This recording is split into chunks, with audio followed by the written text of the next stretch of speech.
அரசு உதவி பெறும் தனியார் கல்லூரி ஒன்று தமிழ்நாடு ஆளுநர் திரு ஆர்.என். ரவி அவர்களை ஒரு நிகழ்விற்கு சிறப்பு விருந்தினராக, முதன்மை விருந்தினராக அழைத்திருக்கிறது. முதன்மை விருந்தினராக அழைக்கப்பட்ட திரு ஆர்.என். ரவி அவர்கள் ஆளுநர் என்ற நிலையில்தான் அழைக்கப்பட்டிருந்தார். மாணவர்களுக்கும் ஆளுநர் வருகிறார் என்பதனால் அமைதி காக்க வேண்டிய அவசியத்தையும் அவர் சொல்வதை கேட்க வேண்டும் என்கின்ற அந்த உத்தரவுகள் எல்லாமே பிறப்பிக்கப்பட்டு மாணவர்கள் அமரச் செய்யப்பட்டிருக்கிறார்கள். திரு ஆர்.என். ரவி அவர்கள் தன் பேச்சிலே ஒரு சமயத்தை சார்ந்த ஒரு கடவுளின் பெயரை சொல்லி அந்த பெயரை 3 முறை மாணவர்களை திரும்ப சொல்லியிருக்கிறார். இந்தியா என்பது ஒரு சமய சார்பற்ற நாடு. சமய சார்பற்ற நாடு என்கின்ற போது அரசிற்கு எந்த மதமும் கிடையாது. அரசு தன்னை எந்த மதத்தோடு அடையாளப்படுத்திக் கொள்ள முடியாது. ஆனால் குடிமக்களுக்கு எந்த மதத்தையும் பின்பற்றக்கூடிய உரிமை இருக்கிறது. அல்ல மத நம்பிக்கை இல்லாதவர்கள் மத நம்பிக்கை இல்லாமல் வாழ்வதற்கும் உரிமை வழங்கப்பட்டிருக்கிறது. ஒரு பள்ளிக்கூடம், கல்லூரி, பல்கலைக்கழகம் என்பது கற்றல் செயல்பாட்டுக்கான இடம். அந்த இடம் சமய சார்பற்ற செயல்பாடு. அந்த இடத்துல சமய நூல்களை வாசித்தால் கூட அது கற்றலின் அடிப்படையில் அதை பற்றி புரிந்து கொள்வதற்காக வாசிக்கிறார்களே தவிர அதை புனிதம் என்று கருதி வாசிக்கப்படுவது இல்லை. தமிழ் மொழி பாடத்துல பார்த்தோமேயானால் தமிழ் புலவர்கள், தமிழ் கவிஞர்கள், எழுத்தாளர்கள் கட்டுரைகளாகவும் கதைகளாகவும் காவியங்களாகவும் கவிதைகளாகவும் பல்வேறு சமயங்களை பற்றி எழுதியிருக்கிறார்கள். பல்வேறு சமயங்களை குறித்த பாடம் பள்ளி தொடங்கி பல்கலைக்கழகம் வரைக்கும் தமிழ் பாடத்தின் ஒரு பகுதியாக இருக்கிறது. இந்த புரிதலே இல்லாமல் கம்பருடைய ராமாயணத்தை மாணவர்களுக்கு கற்றுத்தர வேண்டும், அது பாடத்தில் இல்லை என்கின்ற வகையில திரு ஆர்.என். ரவி பொதுவாகவே பேசி வருகிறார்.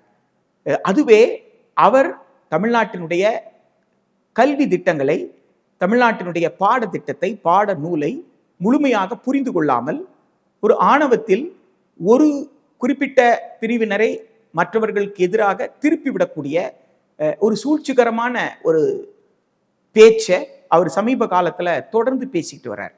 இன்றைக்கு பகிரங்கமாக அவரு நீங்க இந்த கடவுளுடைய பேரை நான் சொல்றேன், திரும்ப 3 முறை சொல்லுங்க அப்படின்னு சொல்லும் பொழுது ஒரு சமய சார்பற்ற நாட்டுல, ஒரு சமய சார்பற்ற இடமான ஒரு கல்லூரி வளாகத்துல மாணவர்களை அவ்வாறு சொல்ல சொன்னதின் மூலமாக அவர் இந்திய அரசியல் சட்டத்தின் கூறு 159 கீழ் எடுத்துக்கொண்ட சத்திய பிரமாணத்தை மீறிவிட்டார்.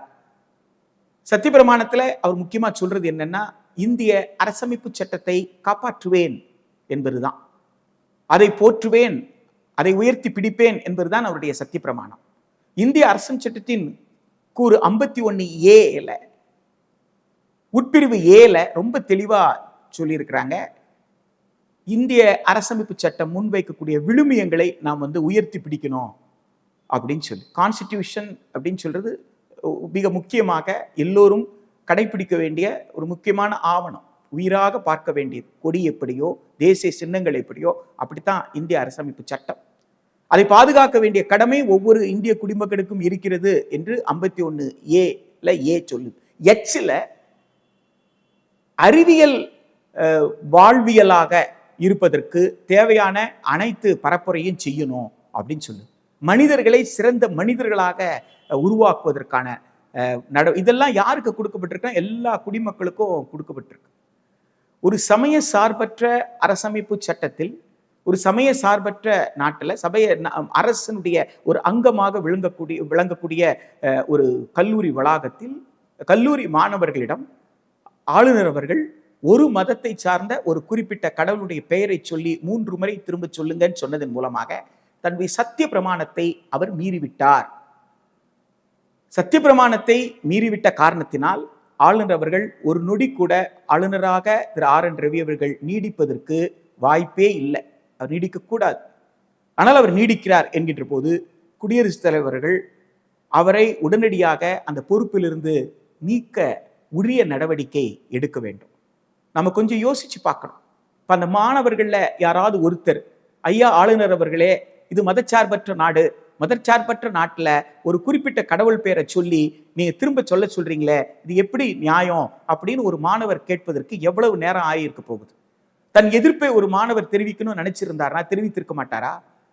கல்லூரி நிர்வாகம் கொடுத்த கட்டளை, கல்லூரி முதல்வர், கல்லூரியினுடைய ஆசிரியர்கள் அவர்களுக்கு எந்த விதமான சிக்கல்களை ஏற்படுத்திவிடக் கூடாது என்பதனால மாணவர்கள் பொறுமை காத்திருக்கிறார்கள் என்ற ஒரே காரணத்திற்காக ஆளுநர் தன் இஷ்டம் போல் நடந்து கொள்வார், அரசமைப்பு சட்டத்தை மீறி நடந்து கொள்வார் என்றால் அது நிச்சயமாக ஒரு ஜனநாயக தன்மை கொண்ட செயல்பாடு கிடையாது.